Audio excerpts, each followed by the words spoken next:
Is dreaming Spanish a cult? Well, of course, I would say no. But you can't trust someone from within a cult. That just doesn't make sense, right?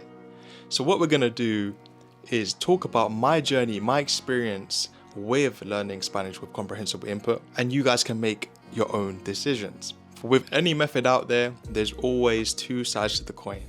Right, there's people who think it's this and that, and there's other people who think it's this and that. So this video is kind of like an answer to some of the most frequently asked questions and just a general insight to the method and how to go about it. But to understand why I came to comprehensible input, we first need to do an intro of my journey learning Spanish and why it was necessary for me to come and find something more. So essentially, I've tried every single app and service out there for Spanish, from the typical Duolingo to listen and repeat lessons to online lessons. I've tried everything. I never did Spanish in school, but I started in my own time around the end of school, at the end of secondary school. But by the end of the trial and error period, I really didn't get anything out. Yes, I could recall things on the app and, press all the buttons and put all the puzzle pieces together and, play the games. But when it came to speaking in real life, I didn't have a chance and I couldn't get the words out of my head and say them out loud. For some reason, I just couldn't give up learning Spanish. I don't know what it was. There was never a need or a specific reason for me to learn it. But I just wanted to be bilingual and just have secret conversations. So I guess that's what kept my heart ablaze. This is when I was introduced to comprehensible input with Dreaming Spanish. And that's when I saw how much value it could give you just by simply watching videos at a level that you understand. That's big on the that you understand part, because if you're not understanding what's going on, then what's the point? So if you're starting from zero, you don't know anything, then you'll be using the aid of pictures and hand movements, body language. And then you'll be tracking your progress with hours. We use hours because it accurately shows how much actual time you had exposed to the language. So if you did 1 day, that you didn't actually study for 1 day, you studied for 3 hours, for example. So it's just to accurately record how much exposure to the language you actually have received. So I was desperate to escape this feeling of being slow and robotic when speaking aloud. I felt like every single conversation was me thinking for a minute before I could speak, and it still was just broken up and just bad. So when I started with Dreaming Spanish, I started with 1 hour a day, and I did that for a while. And as I was nearing a goal, I would usually increase my input hours, my goal. So this is following the Dreaming Spanish roadmap, which you can see here or there. And it basically is a breakdown of what you should be able to do at certain amount of hours of input. So look, it's really easy to think that this is too good to be true and it's a bit gimmicky. Essentially, the method is just watching videos that you like and understand. Especially when you could have spent these same amount of hours studying, with traditional methods, book, pen and paper, like many people before you have done, especially when there's recommendations of being a purist. This means only using comprehensible input as your learning source, not learning through grammar or other resources, only input.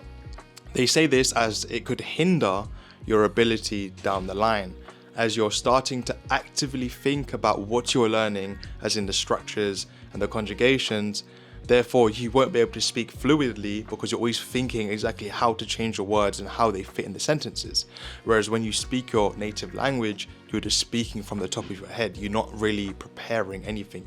You're just going off how the conversation goes. I see this discussed a lot about when is the right time to talk, because a lot of people think it's like a muscle, right? You can only get better at speaking if you speak.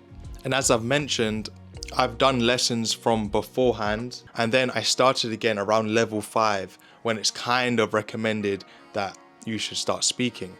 Really, they want you to wait longer, but I wanted to start as early as I possibly could.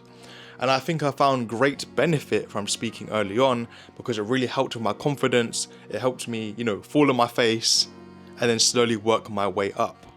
I think it's better than waiting like quite down the line and then expecting to be at a level when you haven't practiced at all.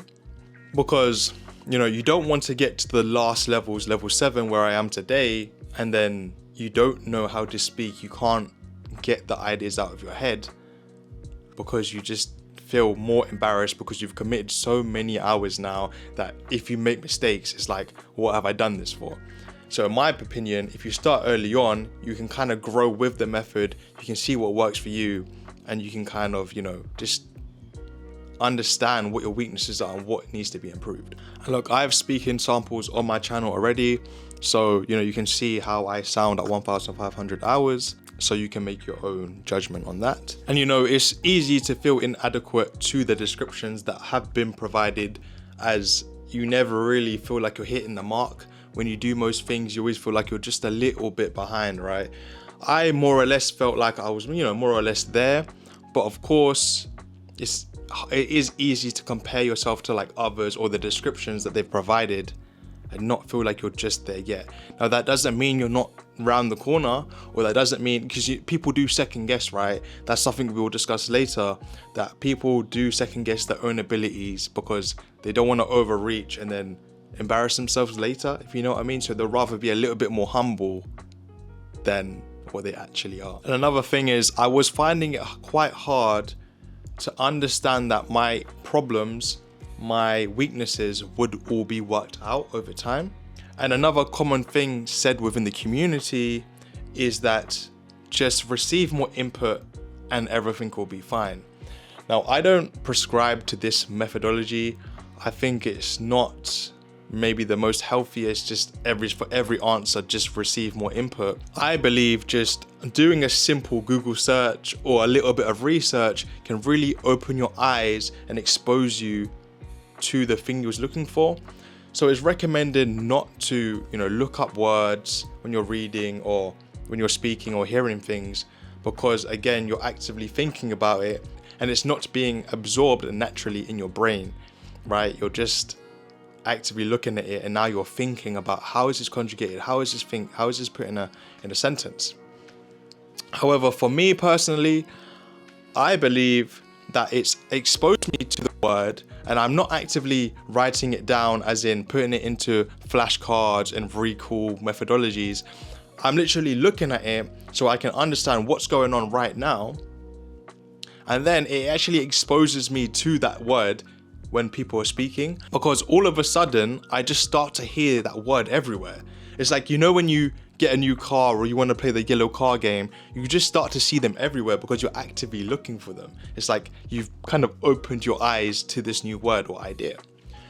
So going off that, that's the same for, you know, structures.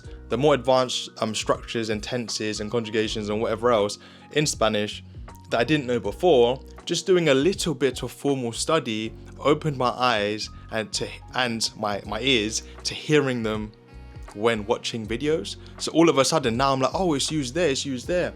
And now I can actually learn that structure in a context because I understand how it fits. So that's my take. And I can see why some people do see, you know, this Dreaming Spanish community as cult-like, because you do have some people who go to extremes, right? I've seen things like people neglecting their family because they need to hit a certain amount of hours in the day, you know, just taking it too seriously, trying to drop everything just to get hours in. And it's like, boy, relax. That's not a Dreaming Spanish problem, that's a you problem. Do you know what I mean? That's a community traditional thing problem. Like, no one, if you look on the actual Dreaming Spanish website, it starts with 15 minutes, right? Like boy, so it's up to your own discretion how many hours you want to do. Now, don't get me wrong, if you want to get to 1,500 hours and you're doing 15 minutes a day, boy, that's going to take you like forever, like forever. If you just do an hour a day, that could take you 4 years. If you do 30 minutes, it'll take you 8 years, right? So what's that, 16 years for 15 minutes? Oh, that's crazy, I'm not going to lie. Not being funny, Pablo, like the boss of Dreaming Spanish, is not gonna be in your window in a Duolingo green bird outfit, like seeing if you're doing your input. Is down to your own discretion. Like, just take it easy, you know, enjoy the method. Like, this method is supposed to be one of the most chilled out methods there are. Just watch content that you enjoy at a level that you understand. Like, it's so simple, bro. Like, that's it. That's it. Like, you don't need to go crazy. Like, I've done hours from all scales of the spectrum. Like, if I've had a good day and I've like started the morning with like a lesson, for example, then I've gone to the gym and I've listened a little bit, and then I come home and I continue a series that I really like, I could go for like up to 7 hours. But I've also been on the opposite end where I've done like 3 to 5 minutes because I'm busy. Do you know what I mean? It's down to you, whatever you want to do. As an average, I've been hitting about 2 hours a day, if we're looking at as an average. But as I near to a new goal, then that's when I start to put up the hours just to hit it. And comprehensive input is basically homework for life. It's something you're going to be doing for the rest of your life. It's just listening to content, right? You're just enjoying watching something that you would watch anyway in English, but in Spanish. So if you only watch YouTube or, movies for an hour a day, then just do an hour a day. Do you know what I mean? Just supplement your English for your Spanish instead. It's not that deep. So talking about speaking, I think I personally come a long way with my speaking. I remember when I first started lessons with Sandra from Dreaming Spanish, and we was learning the basic, A1 things like describing physical attributes and family members and stuff like that. And I remember I was speaking in very cut up, short sentences, and I kept saying to her, like, I'm so sorry if this comes across that I'm being rude. Like, I'm generally trying here to say things, but I just don't really have it in me. Like, do you know what I mean? Like, I'm not saying I couldn't say anything, but it was just really abrupt, right? And of course, she's a teacher, so she understands and she's worked with all different students. But for me personally, I just felt like, damn, like, I don't want to be rude, I'm trying. So we worked on it for a bit, did some more lessons, and then she had to go away for a year. But when she returned, she said that my Spanish had improved so much more and that I could speak, a lot better. So yeah, my main bulk within this time was comprehensive input. I also went to a school in Spain, Barcelona for 2 weeks, and they put me into A1 as well. They said that my abilities maybe was a little bit higher, but I needed to work on some of the foundational things. Es donde voy a encontrar el color real del vino. Que vamos a ver que el color real del vino es mucho más blanco, más clarito que el vino. And I also stayed with a host family during this time who only spoke Spanish, which was exciting. And then a couple months before she came back, I started with a new tutor as well. The hours that I had put in beforehand with comprehensive input really prepared me for speaking to a native speaker who's not a teacher, right? She's just a normal woman living in Spain, going about her business. So I felt quite comfortable once I was able to actually understand what she was saying and try to get my point across speaking. Now, again, it was quite broken up, but I guess she understood what I was saying as we was able to have conversations. And my favorite times were dinner time, just 30 minutes a day, speaking about things we just enjoyed speaking about, right? So just learning a bit more about her, a bit of her history and just her life. Just nice conversations outside of a classroom setting. Of course, in a classroom it's different. Everything's kind of structured, everything's kind of pre-planned, right? Whereas with a person, the conversation can go anywhere, and it's just so much more enjoyable when you're just talking about things that you like, your likes, your hobbies, and that whole that whole general chit chat. But these conversations really gave me the idea that it is possible and that I can do it. I can learn Spanish. And I believe this trip was really a catalyst for the rest of my Spanish journey. I could see the method of comprehensive input was working alongside, my lessons and other resources. And I could start to do language exchange apps and actually help people on the app with like English because I understood their Spanish. And around this time is when I started to transition from dreaming Spanish content to native content. Once you're able to, unlock this ability of understanding native content, it's literally so effortless because you're just really watching things you enjoy. Before, it was like you had a select catalog of things that you need to choose from, but now it's like you can watch anything you want, right? Not to say that you understand everything, but it's just so much easier to find content that you can enjoy and the time kind of flies by. And this is another thing that's discussed. that people can understand the Dreaming Spanish like catalog and videos, but they can't understand native speakers. Obviously, you need to understand that Dreaming Spanish is a production, right? It's made so you can understand it. They speak clear, they enunciate all their words properly, and it's made with a learner in mind. Whereas native material is not made for learners in mind. They have slang and they might slur and they might mix words together, and it's a completely different thing. It's native material. They're just speaking. They're not trying to give you a Spanish lesson.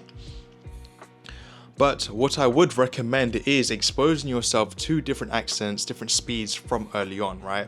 Really getting your ears, your brain used to the rhythm of different accents and the way they put their language together. I think it serves you greatly if you can expose yourself to that very early on. Of course, it would be better for you to start off with accents that are more clear and just maybe a little bit slower, like a Colombian accent, where they really are, in comparison to like a Dominican Republic accent, or like even a Spanish from Spain where they speak super fast. Then it becomes background noise rather than something you're actually actively listening to. So of course you still need to be a little bit careful of what you're consuming, because it needs to be something that you understand for the most part. And in a way, I think it's a healthy challenge, right? Like if you're always doing things that are easy or you're just used to, then there's not that much room for growth.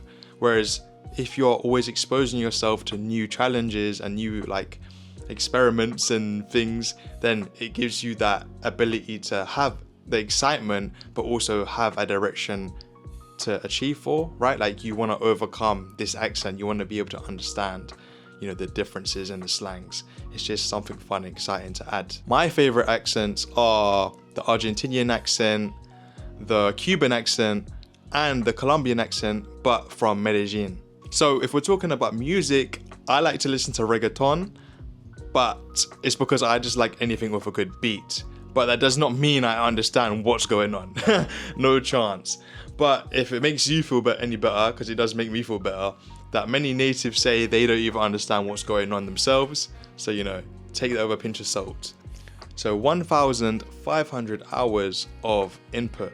And this leads us to the popular discussion of fluency. So recently, Dreaming Spanish have changed their description of level 7. It used to say you are now comparable to a native speaker.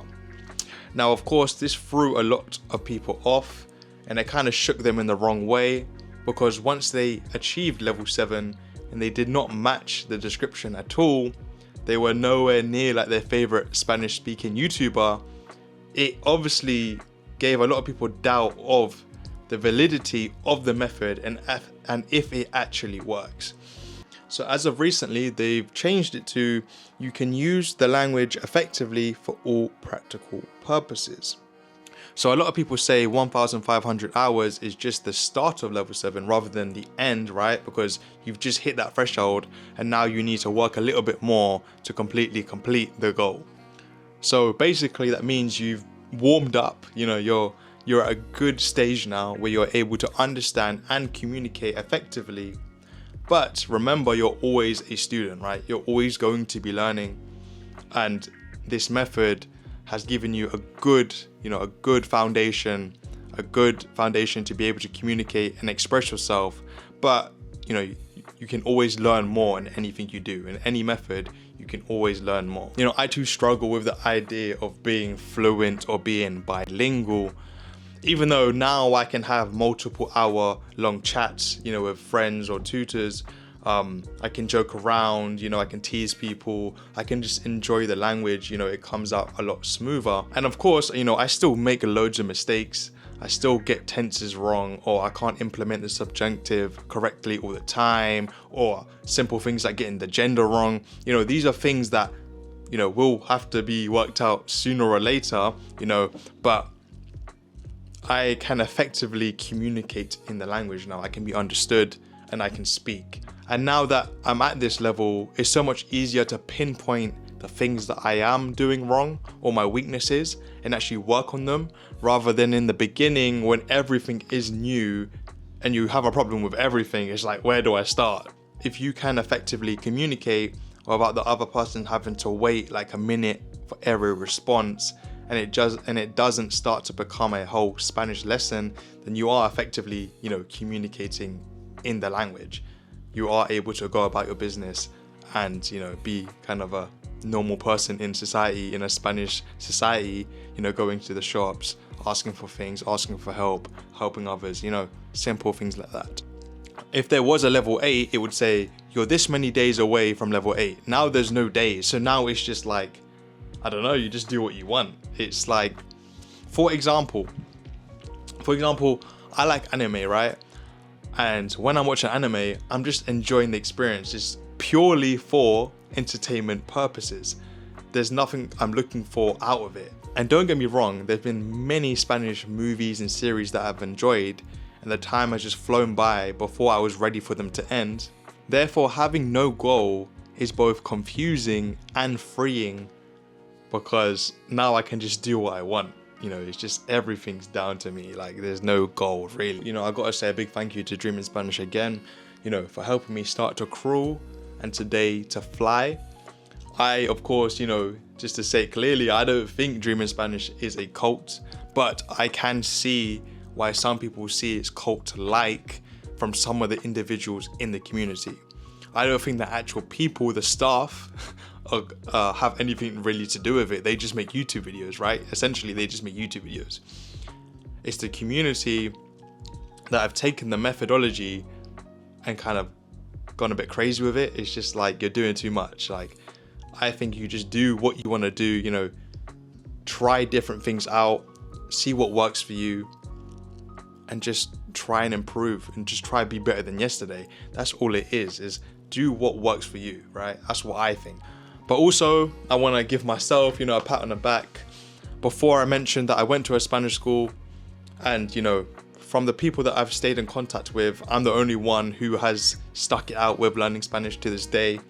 And that's not like to brag, that's just to say that if you put the work in, you get the work out. It's simple as that. It's really. So if I can leave you with any bit of advice, it would just be, if you've tried traditional methods, give comprehensible input a go. Don't take it too serious. Follow the method a little bit, but don't be scared to speak. Don't be scared to read. Don't be scared to do a little bit of grammar if you enjoy it. Just, take it easy. Don't take anything too serious, and just stick with it. It's something that you would do anyway, just watching content, watching social media. So why not just expose yourself to a little bit of comprehensible input? So let me know whether you think this is a cult or not. And I hope you was able to gain some sort of value from this video. And anyways, in a bit.